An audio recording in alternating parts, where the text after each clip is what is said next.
Вака изгледаат голем број мала ширум земјава. Во нив го нема детскиот жагор, ги нема игрите на децата и покрај тоа што во тека летниот распуст.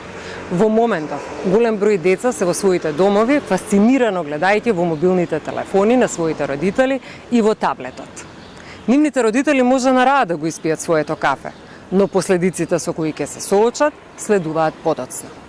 Последната анализа на истражувањата кои што се однесуваат на кој начин всушност децата се стимулираат во периодот кој што е всушност и најинтензивен како период во кој што се случува раното учење и развој, покажуваат дека токму техниката и технологијата влијаат на задоцнето говорење кај децата, влијаат на одреден степен на анксиозност, влијаат на недостаток на физички развој, недостаток на развиени социјални вештини, емпатија и така натаму. Новите технологии се реалности предизвик за сите генерации. Возрастните се свесни дека треба да се биде внимателен што и во која мера е адекватно за одредена возраст.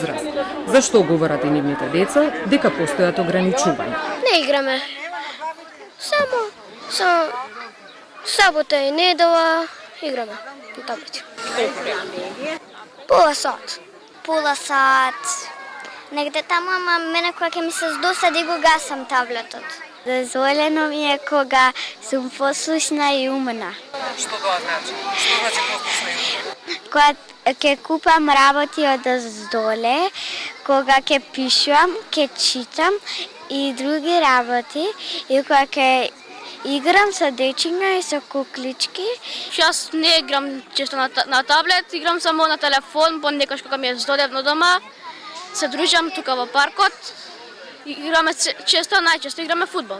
Работилници во организација на општина Центар под слоганот "Остави го таблетот и симни се пред зграда" покажаа дека децата можат да го вратат шармот на малскиот живот. Само треба соодветно да ги мотивираат. Мора да се обрне внимание да се направи одредена селекција на тоа што ќе допре до најмалите, бидејќи тоа е многу битно за нивниот развој, не само од аспект на креативност, туку интелигенција, моторични движења, дури емотивноста ја изразуваат на тој начин. Логопедите и педиатрите сметаат дека состојбата е алармантна, бидејќи децата се подоцна почнуваат да зборуваат и честопати имаат проблем да се вклопат со своите врсници.